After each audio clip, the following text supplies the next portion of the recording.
आदिनाथ भगवान की जय जय जय। परम पूज्य प्रातः स्मरणीय संत शिरोमणि आचार्य भगवान श्री विद्यासागर जी महाराज की जय जय जय। परम पूज्य गुणायतन प्रणेता प्रखर वक्ता भावना योग प्रवर्तक गुरुवर श्री प्रमाण सागर जी महाराज की जय जय जय। परम पूज्य मुनि श्री निर्वेक सागर जी महाराज की जय जय जय।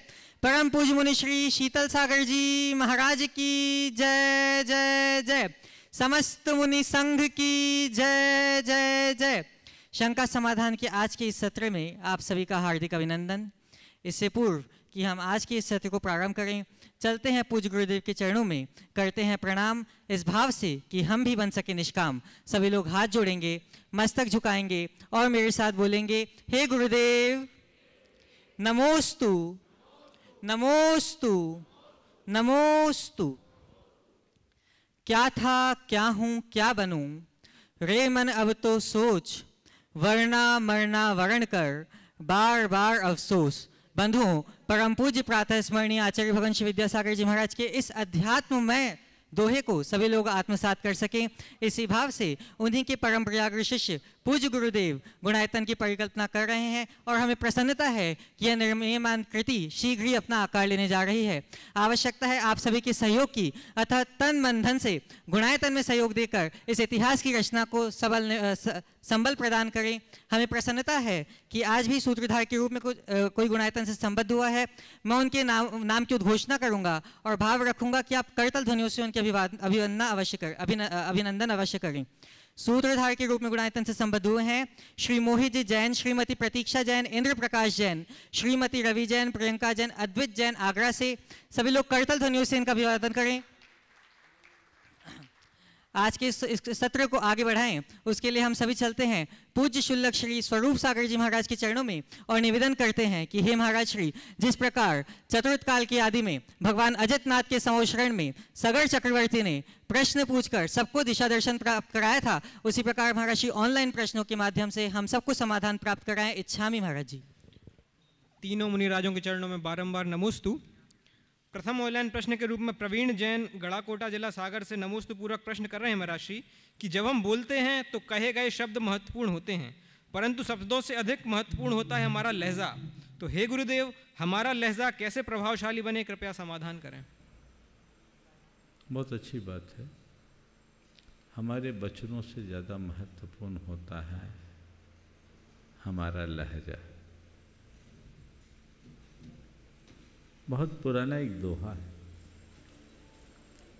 बातें तो सब एक है कहने के ढंग।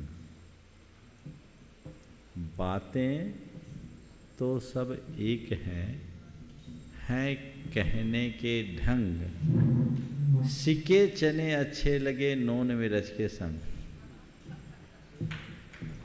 सिके चने अच्छे लगे नून मिर्च के संग।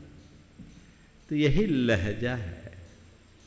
यदि व्यक्ति की वाणी में लोच हो तो उसका प्रभाव अपने आप कई गुना बढ़ जाता है, पर यह सब उसकी खुद की सोच पर निर्भर करता है। जिस व्यक्ति की सोच सकारात्मक हो और जो विनम्रता को आत्मसात करके जीता है, उस व्यक्ति के प्रत्येक वचन में ऐसा रस होता है, माधुर्य होता है, जो सबको अपना कायल बनाते हैं। तो हम अपनी सोच अच्छी रखें, विनम्रता को अपने जीवन का आदर्श बनाएं, हमारे लहजे में स्वाभाविक परिवर्तन आ जाएगा। स्पर्शजन नागौद जिला सतना से नमोस्तु पूर्वक प्रश्न कर रहे हैं महाराज श्री कि इस दुनिया में किस तरह के व्यक्ति को एक्सपेक्ट किया जाता है। ऐसे व्यक्ति को जो एक झापड़ खाने पर अपना दूसरा गाल आगे कर दे, जैसे हमारे राष्ट्रपिता महात्मा गांधी जी, या फिर जो एक गाल पर चाटा पड़ने पर सामने वाले का दूसरा गाल लाल कर दे, जैसे हमारे नेताजी सुभाष चंद्र बोस। दोनों ही फ्रीडम फाइटर्स हैं और हमारे आइडल हैं। तो महाराज श्री, हम अपने जीवन को किस तरह व्यतीत करें कि हमारा जीवन सुखद रहे। देखो, गांधी जी का भी आदर्श है और नेताजी सुभाष चंद्र बोस का भी अपना आदर्श है। आपने पूछा है कि इन दोनों में हम किसे प्रमुखता दें, तो मैं कहूँगा दोनों का अपना अपना महत्व है। हम मुनियों के लिए यदि कुछ हो तो कहते गांधी जी से भी एक कदम आगे बढ़ जाओ। एक गाल में चाटा मारा, दूसरे गाल को आगे करना भी उसका एक प्रतिकार है। मुनि के लिए कहा गया कि तुम्हारे लिए चाटा मारा क्या, तुम्हारी गर्दन काट दे तो भी उपमत करो। लेकिन तुम एक आम गृहस्थों की जब बात करो तो वहाँ पर तुम्हें कोई बिना वजह चाटा मारे तो तुम्हारा ये कर्तव्य है कि तुम उसको सबक सिखाओ। और उस समय सुभाष चंद्र बोस की उक्ति को हमें ध्यान में रख करके चलना चाहिए। विरोधी हिंसा एक गृहस्थ के लिए क्षम्य है। अपने अपने परिवार के, अपने समाज के, अपने राष्ट्र के, अपने धर्म की, अपनी संस्कृति के अस्तित्व और अस्मिता की रक्षा के लिए यदि आप अस्त्र उठाते हो तो वो हिंसा नहीं, तुम्हारा कर्तव्य है। और तभी हम अपनी अस्मिता को सुरक्षित रख पाएंगे। इसलिए दोनों बातें अलग अलग संदर्भों में समझ लेनी चाहिए। श्रीमती गुणमाला निर्मल कुमार जैन रुठियाई जिला गुना से नमोस्तुपूर्वक पूछ रही है महाराष्ट्री कि निंदा, ग्रहा, आलोचना, इन तीनों का क्या अर्थ है और इनमें क्या अंतर है? निंदा, घृणा, आलोचना, तीनों का अर्थ आपने पूछा और अंतर पूछा। किसी के विषय में बुराई करना निंदा है। निंदा प्रायः परोक्ष में होती है।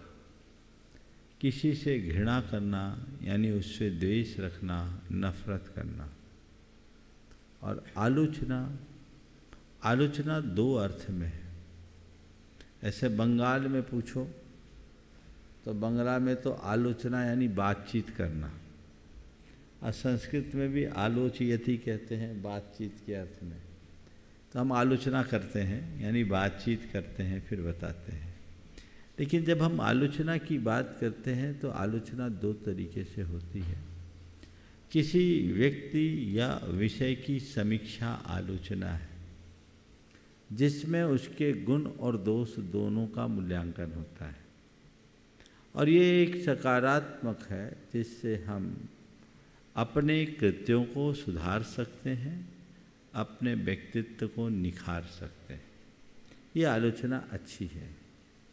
और इसलिए गुरुदेव ने बहुत सुंदर हाइकू लिखा है, आलोचन से लोचन खुलते सो स्वागत है। आलोचन से लोचन खुलते हैं, तो ये एक सकारात्मक रुख है। लेकिन आजकल आलोचना को लोग बुराई के अर्थ में भी करते हैं, तो वो कभी कभी हमारे लिए बड़े उल्टे परिणाम दे देता है। इसलिए द्वेष भाव से बचो तो न निंदा होगी, न घृणा होगी और न कोई नकारात्मक आलोचना होगी। हृदय में प्रेम भाव होगा तो सब बातें अपने आप सही होगी, और द्वेष का जहर भरा रहेगा तो ये सारी परिस्थितियां अपने आप प्रकट होगी। प्रश्नों के लिए चलते हैं हम मंचासीन मुनि संघ के चरणों में। और सर्वप्रथम निवेदन है इलक्ष्य 105 निजानंद सागर जी महाराज से कि अपने प्रश्न के माध्यम से हमें लाभान्वित करें। इन्होंने घृणा पूछा कि गर्हा पूछा? ग्रहा ग्रहा ग्रहा क्यों बोल रहे हो? गर्हा बोलो ना, हमने घृणा सुना। अब पूरी रामायण होने के बाद बता रहे हो। हम घृणा बोल रहे हैं तो गर्हा। अब सुनो अब आपका सवाल दूसरे संदर्भ में। ये हम मुनियों के लिए निंदा, गर्हा, आलोचना, ये तीन शब्द है। आत्मसाक्षी पूर्वक अपने दोषों को प्रकट करना निंदा कहलाती है। गर्हा, गुरु के समक्ष अपने दोषों को प्रकट करना, गुरु की साक्षी में अपने दोषों को प्रकट करना गर्हा, और अपने दोषों का निवेदन करना आलोचना है। ये निंदा, गर्हा, आलोचना, निंदामी गर्हामी आलोचेमी, जो प्रतिक्रमण में पाठ करते हैं तो उस अर्थ में है। काश हमने पहले गर्हा सुन लिया होता तो कहानी ही कुछ और होती। वो गर्हा बोलना भैया, गृहा नहीं। चलो, निवेदन है पूज्य शुल्क श्री समादर सागर जी के चरणों में अपने प्रश्न के माध्यम से हमें बुद्धि की प्राप्ति कराएं। महाराज जी चरणों में नमोस्तु नमोस्तु नमोस्तु। महाराज जी, महापुरुषों का जन्म देखा जाता है।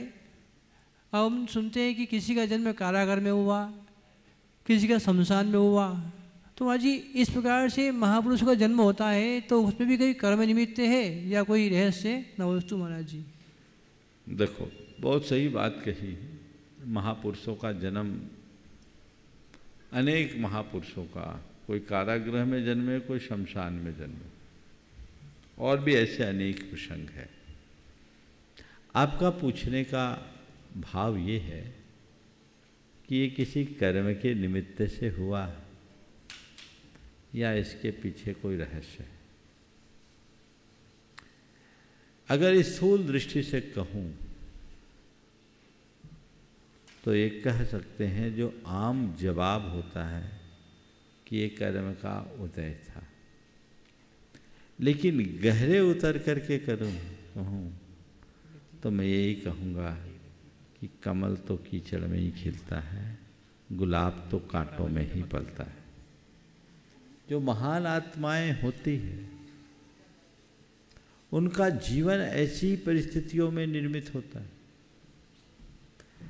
और एक बात सदैव याद रखना, महत्वपूर्ण जन्म नहीं, महत्वपूर्ण जीवन है। हम कहाँ जन्मे या कैसे जन्मे, इसका कोई बहुत बड़ा अर्थ नहीं है, पर हम कैसे जिए ये बहुत अर्थपूर्ण है। वे ही लोग महापुरुष कहलाते हैं या महापुरुष बन पाते हैं, जो अपने पौरुष और पराक्रम के बल पर अपने जीवन को शिखर पर चढ़ाते हैं।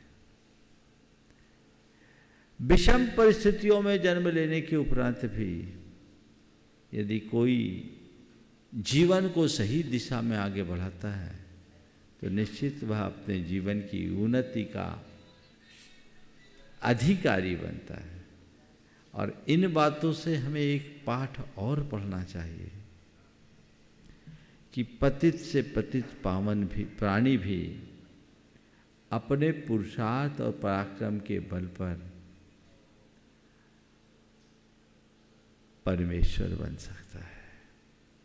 क्षुद्र भी महान हो सकता है, ये सीख लीजिए। इसलिए जब कभी ऐसा प्रसंग आए, अभाव और अल्पताओं का रोना मत रोइए, जीवन को रचनात्मक दिशा दीजिए और आगे बढ़ते जाइए। निवेदन है पूज्य एलक श्री 105 निरानंद सागर जी के चरणों में अपने प्रश्न के माध्यम से हमें लाभान्वित करें। त्रय मुनिराजों को बारंबार नमोस्तु। महाराज जी, वर्तमान में आँखों की बीमारी बहुत फैल रही है। आँखों का आना भी बुरा है, आँखों का जाना भी बुरा है, आँखों का फैल जाना भी बुरा है, आँखों का लग जाना भी बुरा है, इनकी नज़र लगना भी बुरा है। और आँखें खुल जाना अच्छा है और तीसरी आँख खुलना सबसे अच्छा है।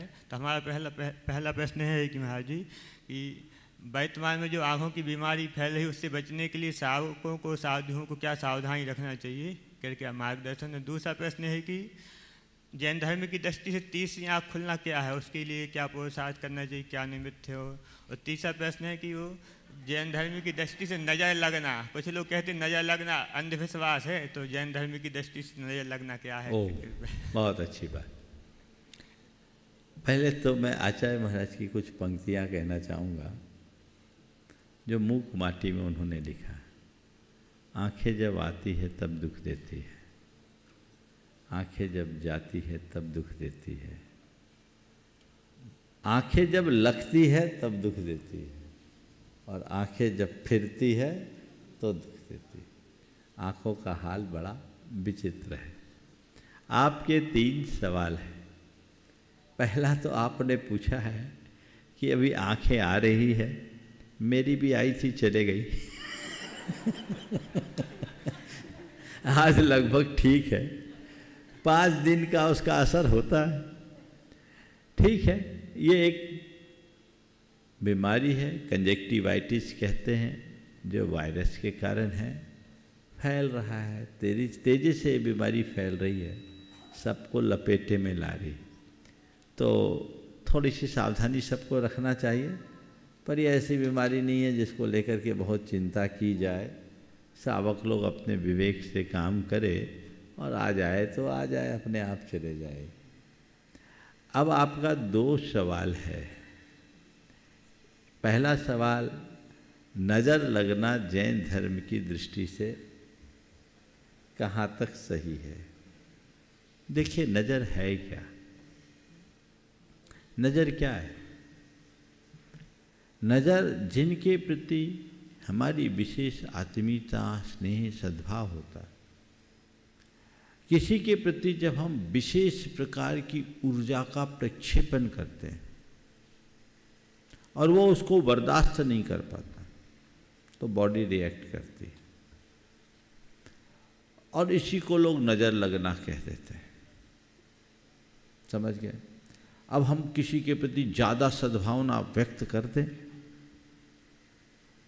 और उसका शरीर उसको झेल न पाए, शरीर अपनी प्रतिक्रियाएं देगा,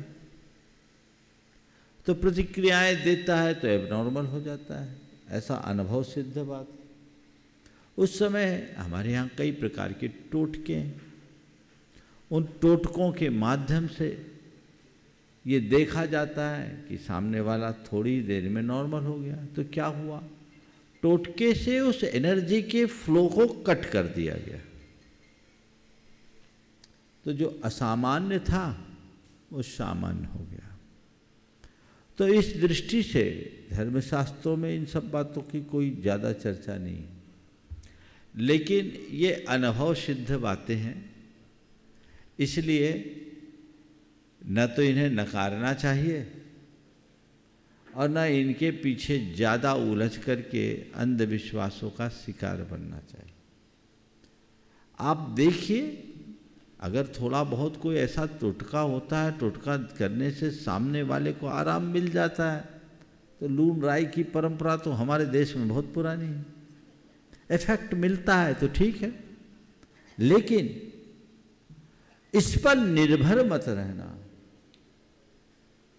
मेडिकल एड जरूर लेना जब जैसी ज़रूरत है। कई लोग क्या करते हैं, इन्हीं ऊपरी टोटकेबाजी में उलझ जाते हैं, हकीकत कुछ और होती है और सबको नज़रों से जोड़ लेते हैं। तो ये नज़र लगना खतरनाक होता है, समझ गए? तो ये एक नज़र लगना है, लेकिन एक नज़र लगना बड़ा बुरा होता है। क्या पता कब किस पर किसकी नज़र लग जाए, और किसी पर किसी की नज़र लग जाए तो समझ लो उसका बंटाधार है। तो यदि ऐसे कोई व्यक्ति तुम्हारे इर्द गिर्द हों जिनकी तुम पर नज़र लगी हो, बात समझ रहे हैं? मैं अलग संदर्भ में कह रहा हूँ। यदि आपको अपने इर्द गिर्द ऐसे व्यक्ति दिखाई पड़े जिनकी तुम पर नज़र लगी हो, तो थोड़ा सावधान हो जाना, क्योंकि वो कभी भी खतरनाक साबित हो सकता है। और कभी कभी ऐसे लोगों से नज़र फेर लेना भी हमारे लिए फ़ायदेमंद होता है। तो हम नज़र फेर ले, उनको अपनी नज़र लगा के रखने दो, तो ये चीज़ें आगे बढ़ती हैं। तीसरा प्रश्न जो बहुत अच्छा प्रश्न है, तीसरी आँख खुलने का। मुझे लगता है तीसरी आँख किसी की नहीं होती, ये एक काव्य ख्याति है। जैसे हम लोग कहते हैं पारसमणि, सुना है? सबने सुना है ना? पारसमणि होती है, उसका क्या काम है? लोहे को सोना बना देती है। किसी ने देखा? दुनिया के किसी कोने में है? गूगल से पूछो, है कहीं पारसमणि? किसी ने नहीं देखा, पर मैंने देखा है। मैंने देखा है,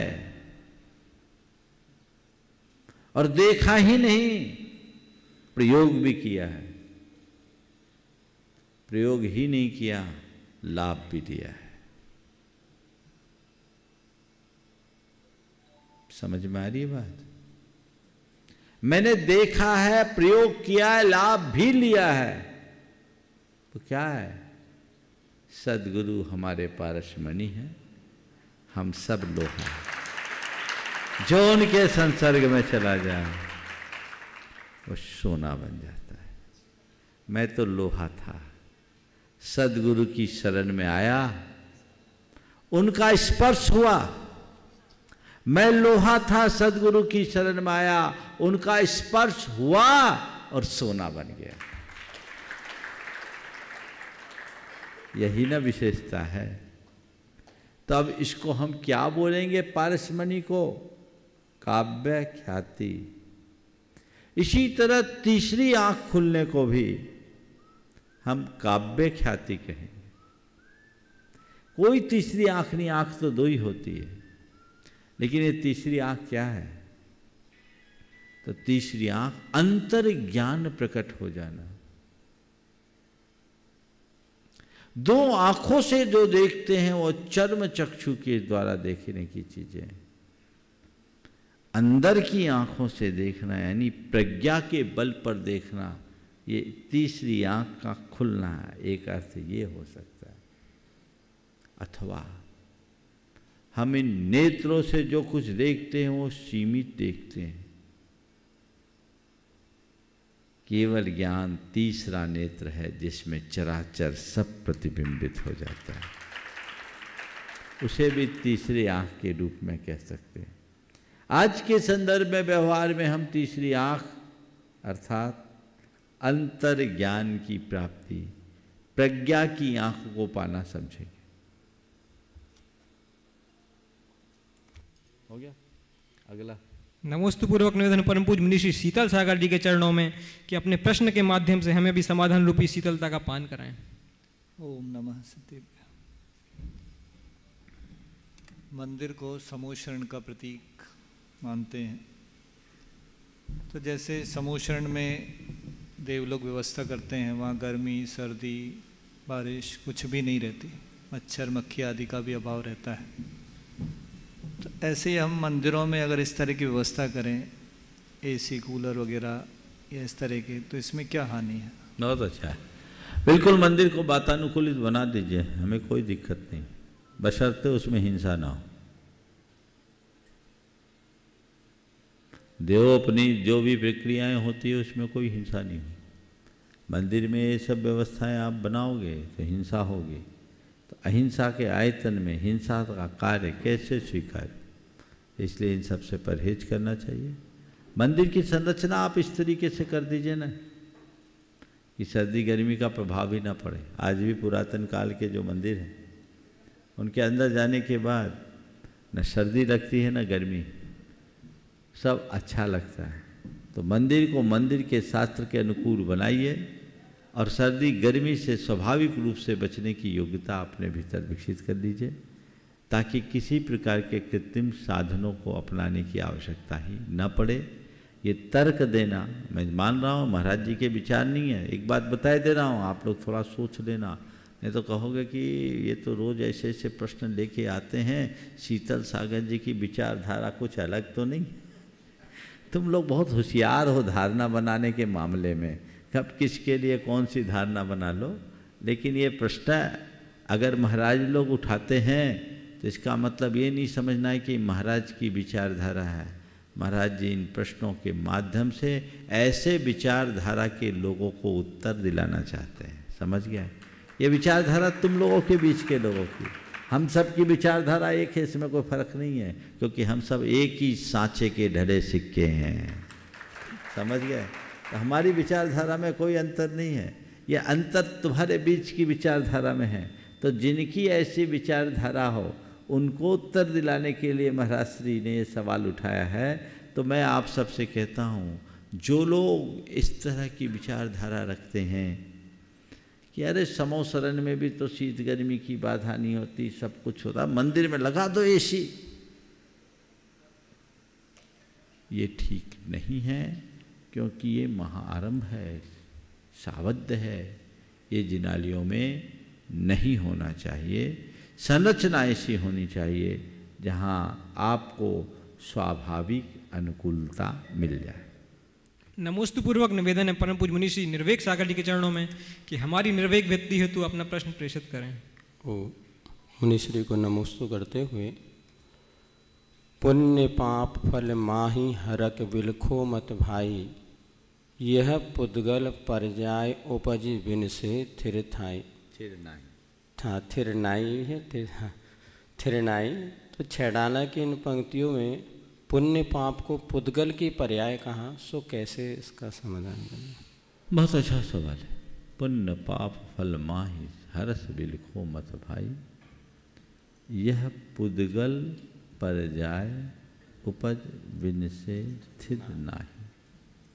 महाराज जी, छैडालाकार ने पुण्य और पाप को पुद्गल की पर्याय नहीं कहा, पुण्य और पाप के फल को पुद्गल की पर्याय कहा। किसको कहा है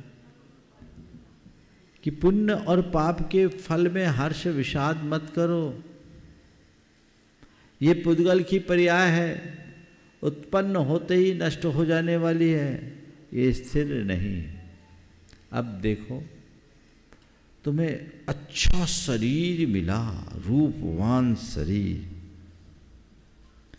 शरीर आत्मा है या पुद्गल? ये पुण्य का फल है या पाप का? पुण्य है ना। तुम्हें सुयश मिला, प्रसिद्धि बढ़ी, जग में प्रसिद्ध हो गए, ये प्रसिद्धि बाहर की है कि भीतर की? किसकी है? बाहर की है ना। ये पुद्गल है कि जीव? पुद्गल। तुम्हें भौतिक समृद्धि मिली, ये पुण्य का फल है कि नहीं है ना। और ये समृद्धि जड़ है कि चेतन? जड़ है, पुद्गल। तुम्हारे शरीर में कोई बीमारी आ गई, ये बीमारी किस में आई, किसके कारण आई? ये बीमारी किसका फल है किस में? शरीर पुद्गल में। तुम्हारे जीवन में कोई अभाव हुआ, किसका हुआ? व्यक्ति या वस्तु का। ये क्या है? जड़ है कि चेतन? ये पुद्गल है कि नहीं? तो संसार के जितने भी संयोग हैं, अनुकूल संयोगों की उपलब्धि पुण्य का फल है, और प्रतिकूल संयोगों की प्राप्ति पाप का प्रभाव।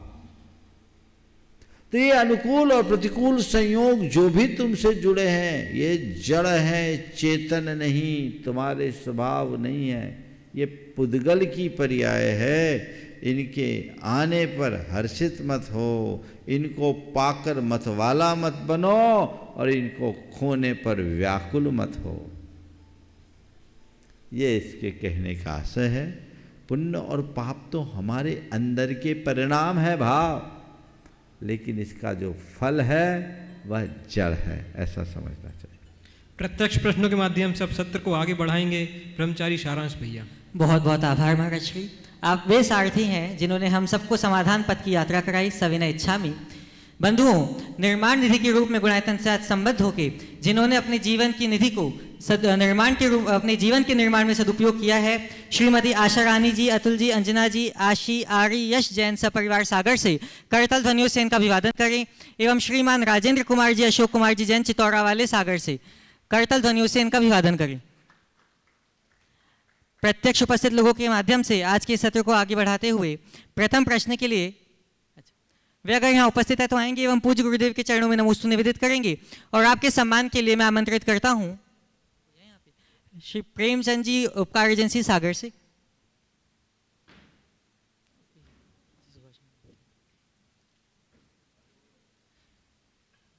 इसी क्रम में श्रीमान राजेंद्र कुमार जी, अशोक कुमार जी जैन चितौरा वाले सागर से। बंधुओं, जैसा कि आप सभी को विदित है कि हर वर्ष पूज्य गुरुदेव के सानिध्य में पर्युषण पर्व के अवसर पर बृहद श्रावक संस्कार शिविर का आयोजन होता है। इस वर्ष भी श्रावक संस्कार शिविर का गुणायतन परिसर में आयोजन होने जा रहा है। बंधुओं, शिविर की संयोजना तो हर वर्ष होती है, लेकिन मैं विश्वास के साथ कह सकता हूँ कि यह शिविर अभूतपूर्व होगा और हम सबकी अनुभूतियों को बदलने वाला होगा। जीवन के रूपांतरण में यह महत्वपूर्ण भूमिका निभाने वाला होगा, क्योंकि इस बार पूज्य गुरुदेव के साथ साथ हमें विशाल संघ का सानिध्य प्राप्त होने जा रहा है। अतः जो भी लोग शिविर में सहभागिता अपनी दर्ज कराना चाहते हैं, वे गुणायतन कार्यालय के माध्यम से अथवा प्रामाणिक ऐप के माध्यम से पंजीयन करा सकते हैं। प्रत्यक्ष उपस्थित लोगों के माध्यम से आज के सत्र को प्रारंभ करते हुए प्रथम प्रश्न के लिए आमंत्रित हैं श्रीमती बीना जी झांझरी कोडरमा से, और आपके बाद तैयार रहेंगे श्रीमान संजय कुमार जी बड़जात्या से, श्रीमान संजय कुमार जी बड़जात्या बुरहानपुर से।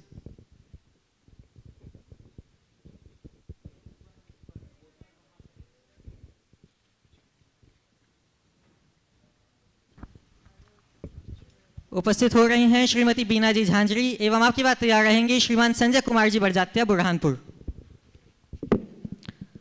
मंच पर विराजमान सभी मुनिराजों के चरणों में मेरा और जगत के सभी जीवों की तरफ से नमोस्तु नमोस्तु नमोस्तु, और एलक जी और छुल्लक जी के चरणों में इच्छामी। गुरुदेव, हम हमेशा पढ़ते आते हैं वेद विज्ञान के बारे में, और आप लोगों के मुँह से सुनते भी हैं कि शरीर और आत्मा अलग अलग है। तो हम ऐसा सुनते हैं, लेकिन इसको अनुभव में कैसे लाएं?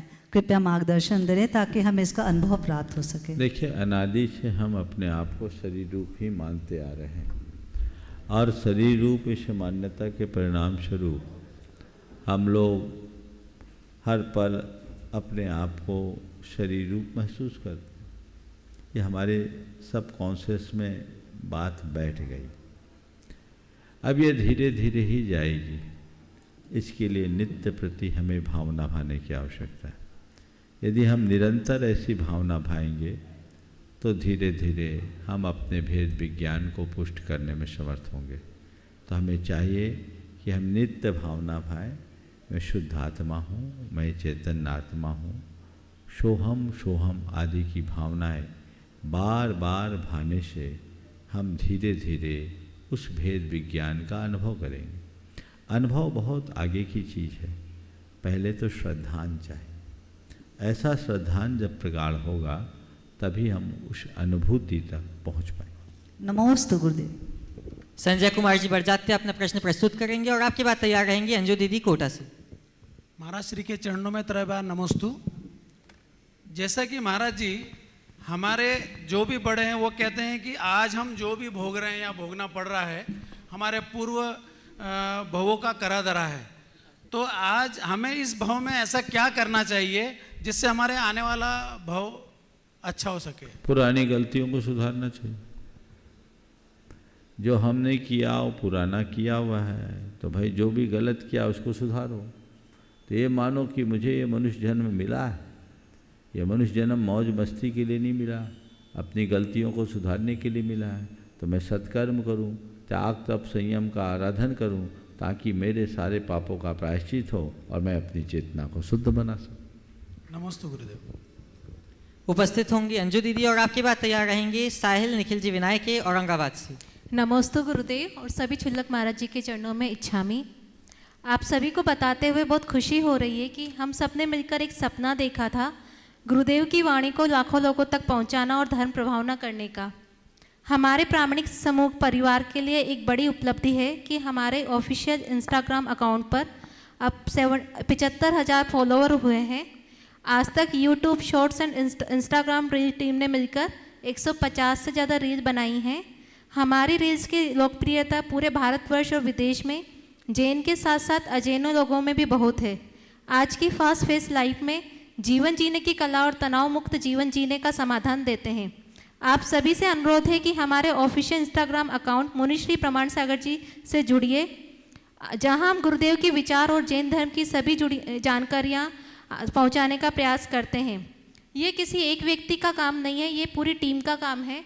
इसलिए गुरुदेव, पूरी टीम आपकी आशीर्वाद की और मार्गदर्शन की अपेक्षा रखती है। नमस्ते गुरुदेव।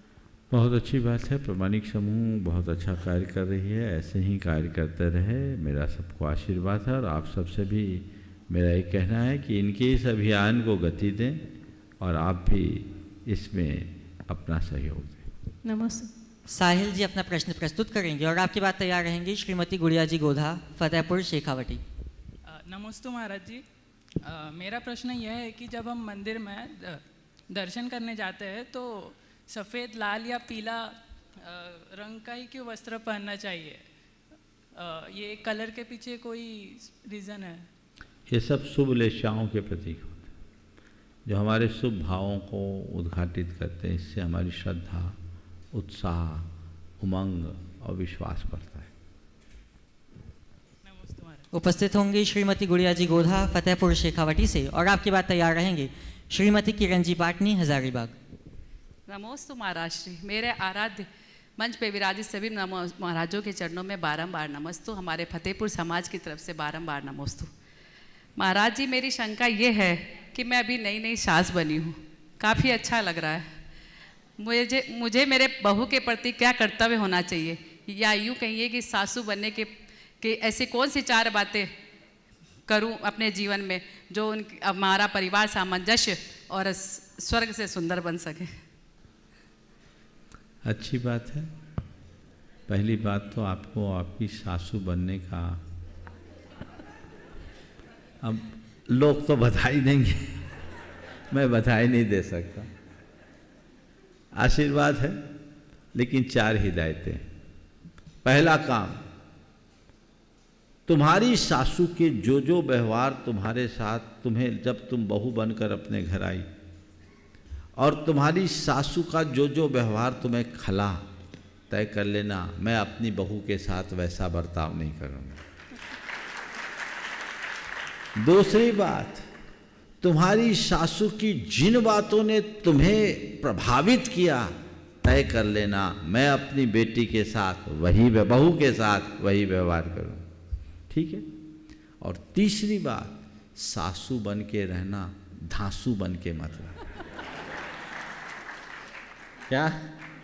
सासू बन के रहना, धांसू बन के मत रहना। सासू और धांसू में क्या अंतर है? सासू वो है जो बहू को सिखा पढ़ा के आगे बढ़ाए, और धांसू वो है जो बहू पर अपनी हुकूमत चलाए।